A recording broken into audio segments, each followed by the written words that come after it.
Avec toute l'avance dans les études scripturaires qui sont devenues normales chez l'Église après les années 40 du siècle dernier, les étudiants de la Sainte Écriture se sont rendus compte que les textes qui jadis on employait pour essayer je ne sais pas, de châtier ou d'accuser ce que nous appelons maintenant les personnes LGBT, n'ont pas rien à voir. Et seulement une lecture fondamentaliste qui, à partir de certaines mauvaises traductions, essaie de mettre des mots dans le texte là où ils ne sont pas, est capable de donner le sens que la tradition jadis donnait.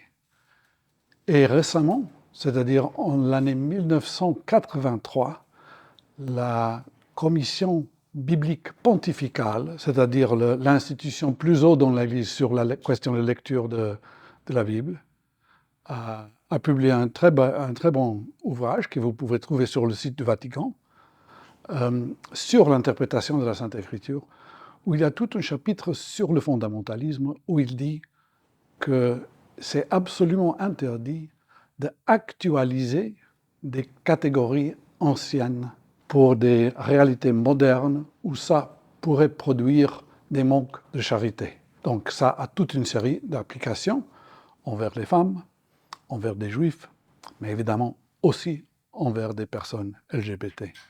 Et ça a été répété plus récemment dans un document plus récent de 2021 ou 2022 sur l'anthropologie biblique, qui montre elle aussi que la lecture traditionnelle de ce texte n'est plus valable.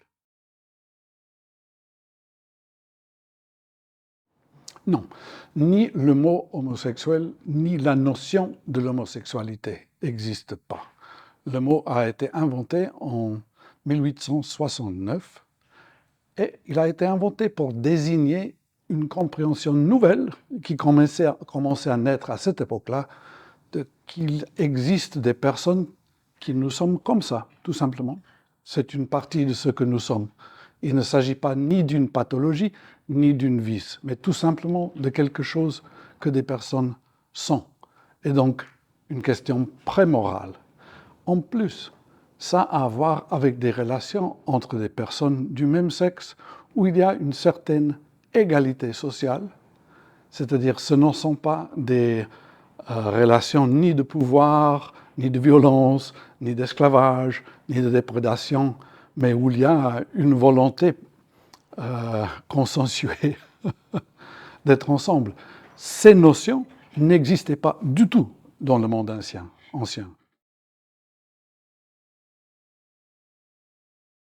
Je crois que dans la foi chrétienne, l'histoire des premiers siècles avant Jésus-Christ, après Jésus-Christ et après Saint Paul sont les siècles importants pour cette question. Parce que c'était là que, suivant la pensée d'un philosophe juif qui s'appelle Philon d'Alexandrie, ce que nous appelons les pères de l'Église, personnes comme Clément d'Alexandrie, ont repris sa philosophie qui était de base platonicienne et ont décidé que l'acte sexuel, pour être fidèle au Créateur, n'a qu'une seule occasion légitime. Et c'est entre personnes mariées pour la reproduction. Et d'être possible sans plaisir. Parce qu'ils imaginaient que le plaisir venait de l'Éros, et l'Éros, c'était un dieu païen.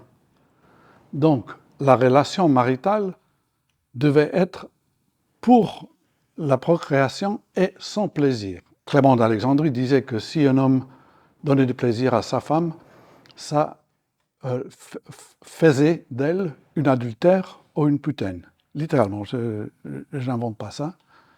Donc il fallait éviter le plaisir et s'être pour la procréation.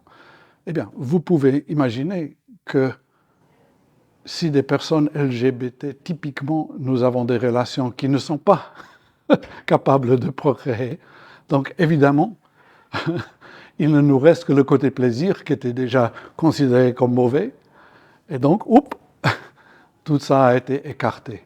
C'est-à-dire, dans un certain sens, on était défini hors existence à partir de ce moment-là. Et toute la question en termes moraux était réduite à la bonne acte et celle qui est ouverte à la procréation entre époux. Toute autre chose est un quelconque défaut. Non, non. Ça commençait à être entre certains juifs de la diaspora, du monde grec. Mais chez les Hébreux, ce n'était jamais question de la priorité de la procréation.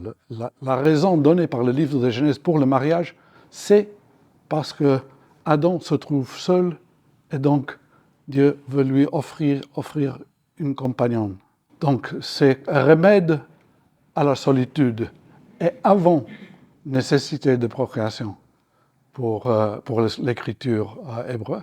Et jusqu'à nos jours, évidemment, ils ont beaucoup de fils, ils sont chaque fois plus conservateurs, mais ce n'est pas la nécessité de la fertilité comme une partie absolument centrale du judaïsme, c'est une invention postérieure. Ce n'est pas de l'ère ni de Jésus ni de Saint Paul.